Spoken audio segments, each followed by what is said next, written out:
This is where the stars of Kansas come to shine. This week, we welcome a man who has slogged through swamps and danced in castles, walked with peasants and dined with kings. He is surely one of the most traveled, most accomplished, and most adventurous people you'll ever meet. His name, Schuyler Jones. Friends call him Sky. And some say he is the inspiration for the legendary movie hero, Indiana Jones. Born in Sedgwick County, Kansas, Schuyler Jones has traveled the world, studying the lives and history of people across the continents. Dr. Jones has lived with pygmies in the Congo, served on the police force in Kenya, and hunted crocodiles on the Zambezi River. He has taken photos for National Geographic, written books, curated museums, and taught classes at Oxford. Queen Elizabeth invited Jones to Buckingham Palace, where she awarded him the prestigious Order of the British Empire. And those are just a few of the highlights of Schuyler Jones's amazing life. It's going to be a lot to talk about in 30 minutes, so we just better get started and go one-on-one with Dr. Schuyler Jones right now.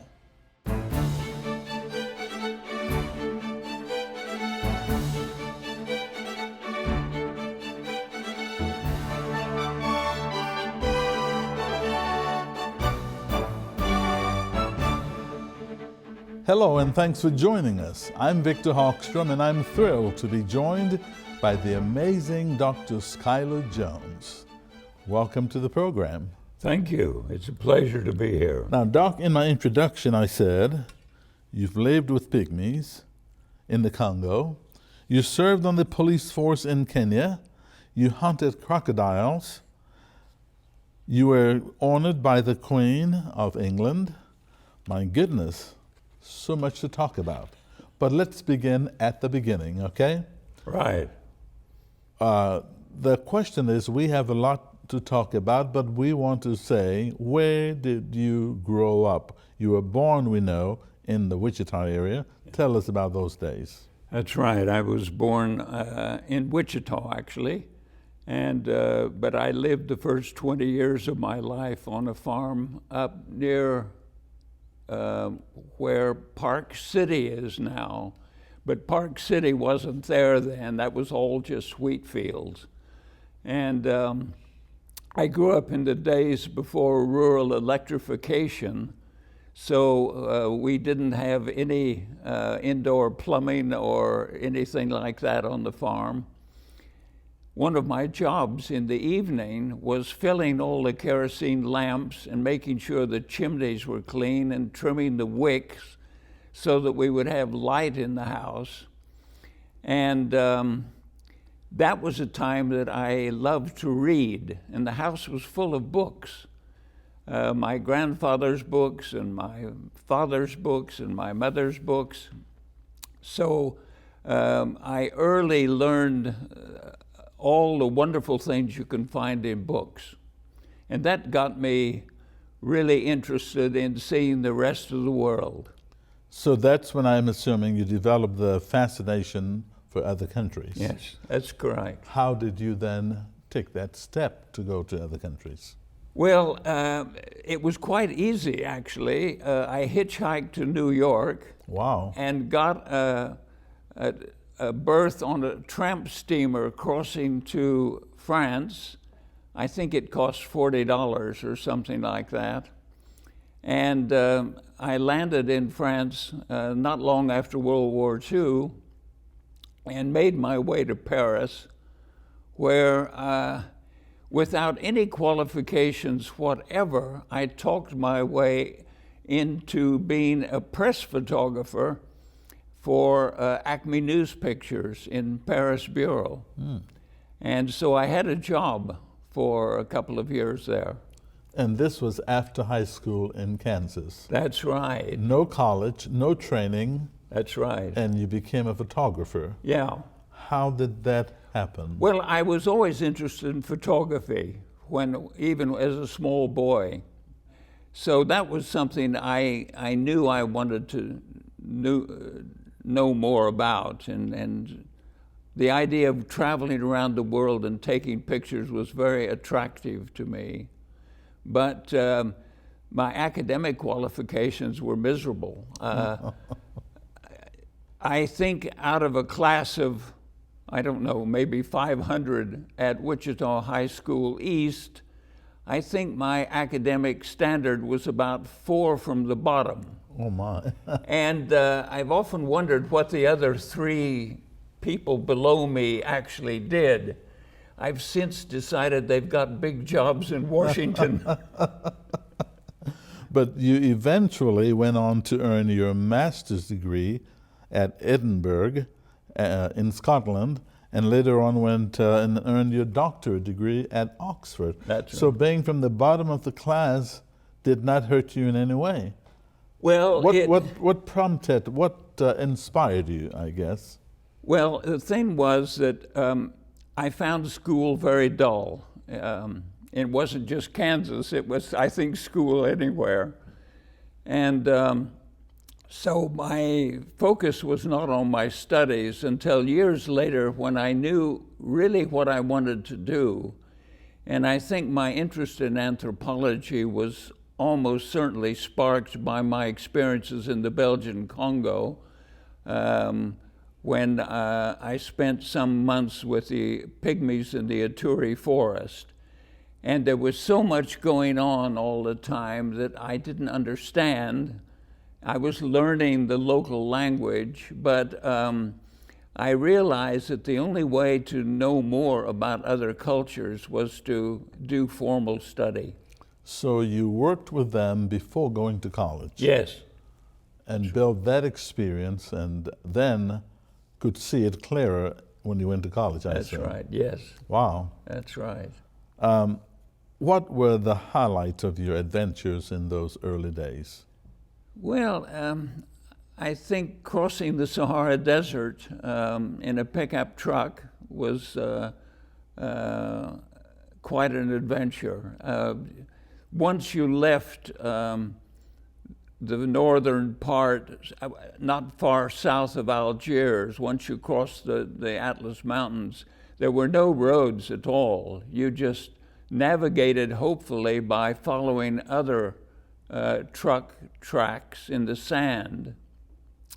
And it was a long and interesting journey across the Sahara to Kano, Nigeria. And that was, for me, the sort of gateway to Central Africa. And as I say, I went on to the Belgian Congo. And you lived in other parts of the world, but coming from Kansas, Yeah. a young guy, Yeah. weren't you afraid? Nervous? No. What went through your mind? No, the thing in those days, the idea that what I was doing was risky never entered my mind. Probably because I was young and inexperienced, but the world was a much safer place in those days. You could go anywhere in Africa or Asia in perfect safety. It never crossed your mind that you might be in danger. And you say you fell in love with Afghanistan. Yes. Why is that?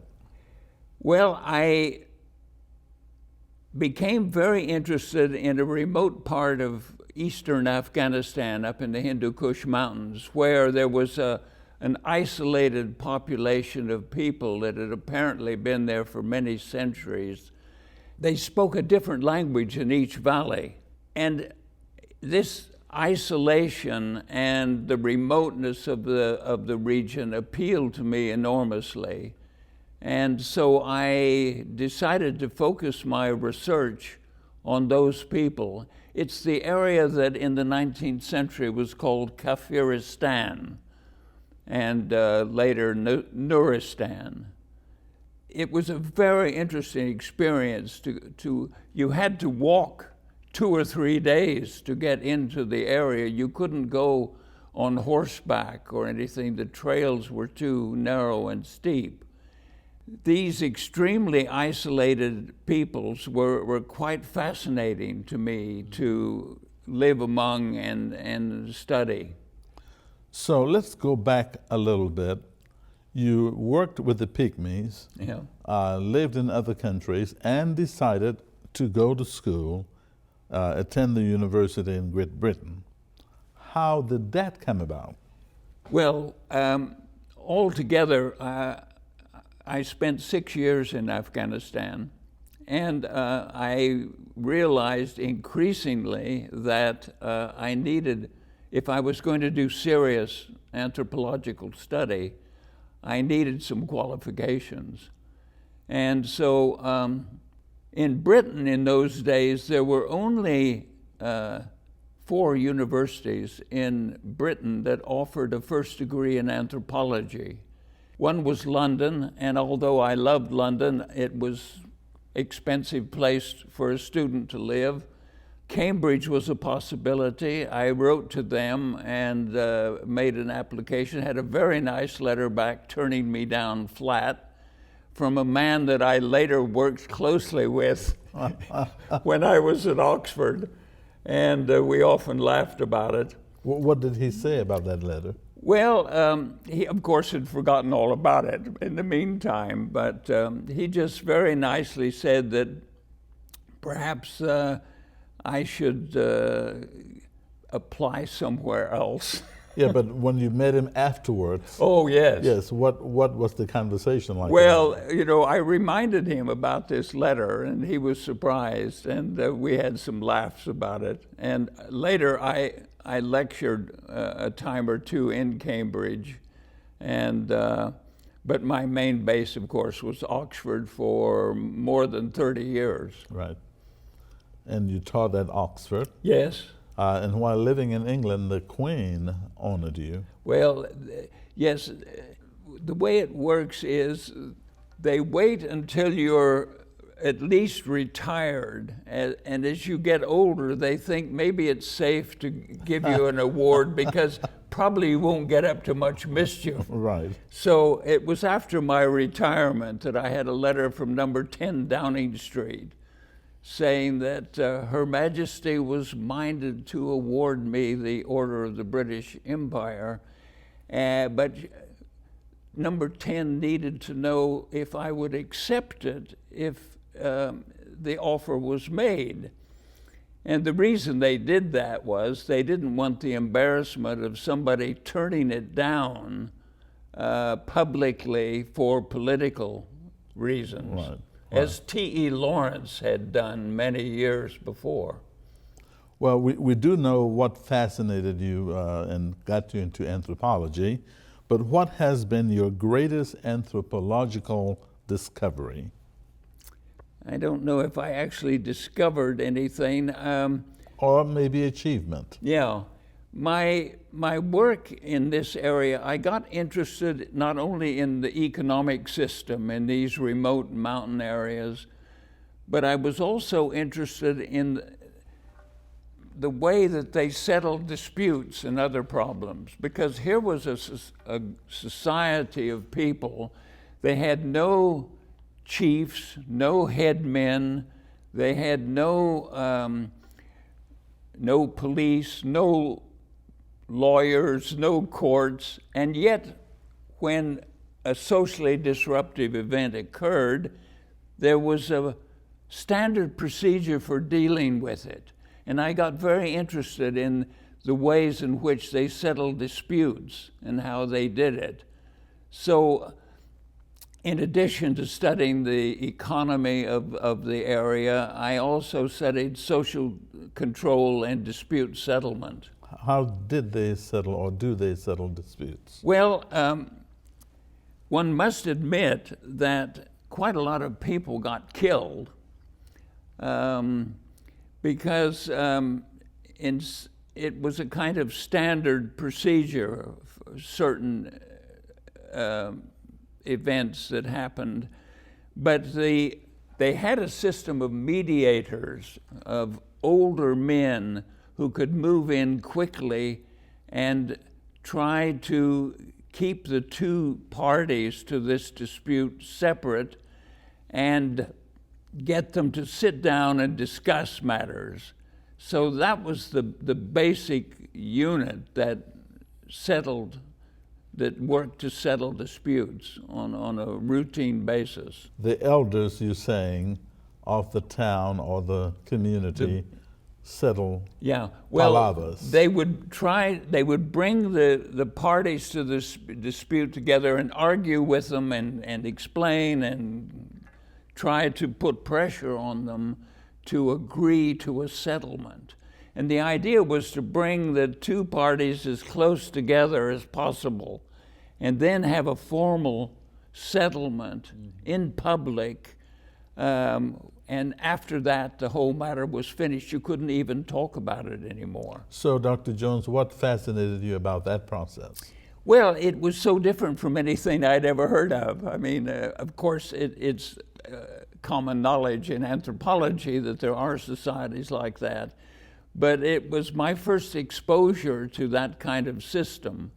And I found it extremely interesting. So what has been your most rewarding experience in your entire career? I suppose the years that I spent at Oxford, although Oxford can be a frustrating and annoying place at times, it was very interesting to be there and to work in a famous museum and to teach anthropology to graduate and undergraduate students. And so that certainly was a rewarding time. But I must say the most interesting and rewarding period of my life probably was those 6 years in Afghanistan. Afghanistan was full of intelligent, good-humored, wonderful people.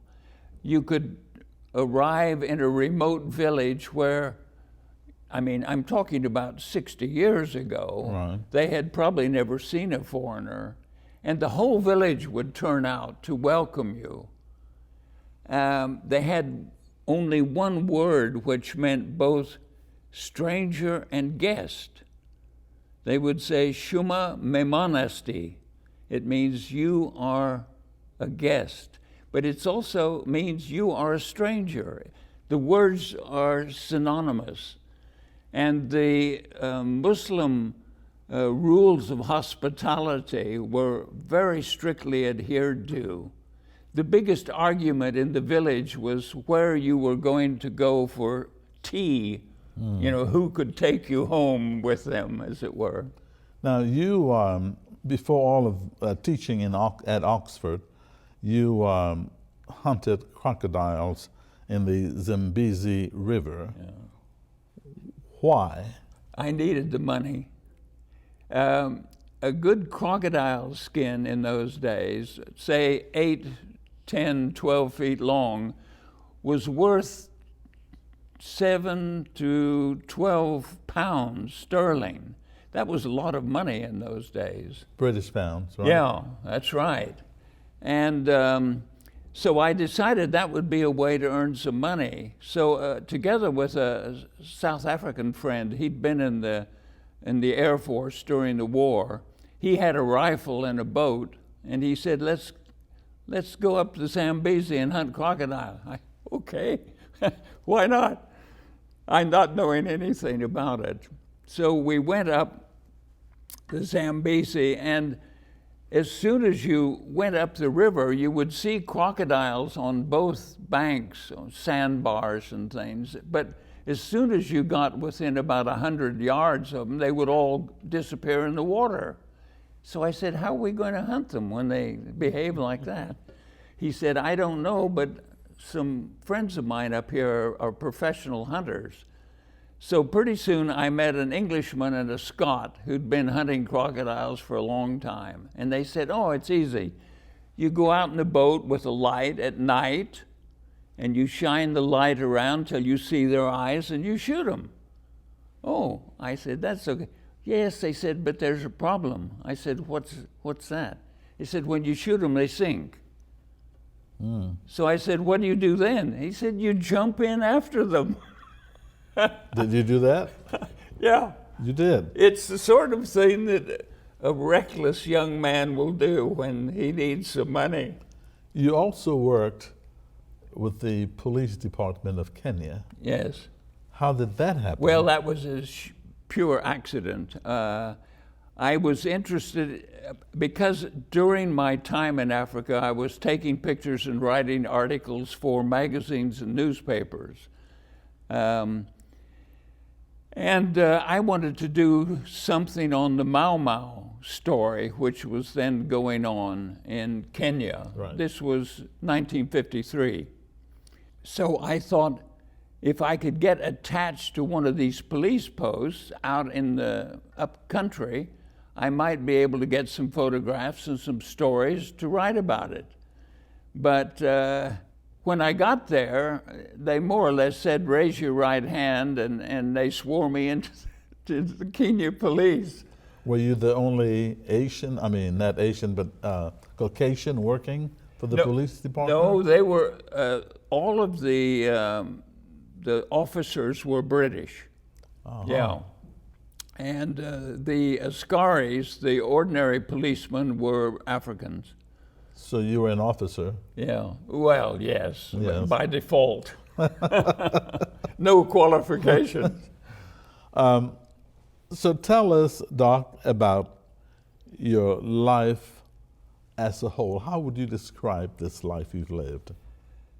As I get older, I'm increasingly conscious, looking back, of how virtually everything depended upon chance decisions at the moment. You know, you come to a fork in the road and you don't know, should I go on the right or the left? Right. And the decision that you make may seem insignificant at the time, but it may have enormous implications later. So my life has been a whole series of these decisions made at the moment, not knowing where they were going to lead. Probably the only one that led directly to where I wanted was my decision to go to the university and study. I was 30 years old before I entered university, and I had no academic qualifications prior to that at all. Now, it is said that you are the inspiration for the legendary movie, Yeah. the hero, Yeah. Indiana Jones. Yeah. That seems to be a rumor that was started by some students in Oxford. Oh. And I didn't know anything about it until attendance at my lectures suddenly went from about 75 students to 200 students. And I didn't quite know what was going on. And then one day, I was showing a museum curator from India around the museum, a very nice lady who wanted to see the museum, and I was showing her around, and as we were going along, she said, "Is it true that you're the original Indiana Jones?" I had no idea what she was talking about. I'd never heard of this character. But I had been in Oxford long enough to know that you never admit ignorance of anything you can talk your way out of. So I said, well, my father's family was from Indiana. She sort of looked at me as if I had avoided the question, which of course I had. Right. Right. So I guess the big question now is, what brought you back to Kansas? Yes. That's an interesting one, too. One of the reasons I came back to Kansas was that the family farm was still there, but no one was living on it. And I came back for a visit and stayed out at the house on the farm. And one thing sort of led to another, and without a great deal of thought, I ended up buying a house in Wichita and came back. That was 1999. when I left Britain, came back here. Yeah. Yes, Are you running the farm? No, unfortunately, it's caused a kind of a rift in the family. My sister decided that she wanted to sell the farm. It was owned under a trust set up by my mother. And I argued against it, saying that, of course, someday it'll be sold, but why not wait? Because land prices are going up. Mm-hmm. She wouldn't listen, and so they sold it out from under me, as it were.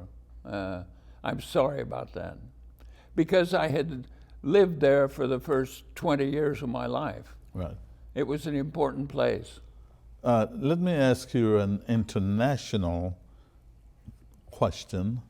Do you ever worry that too many Kansans lack that worldly experience that embraces new ideas and different kinds of people?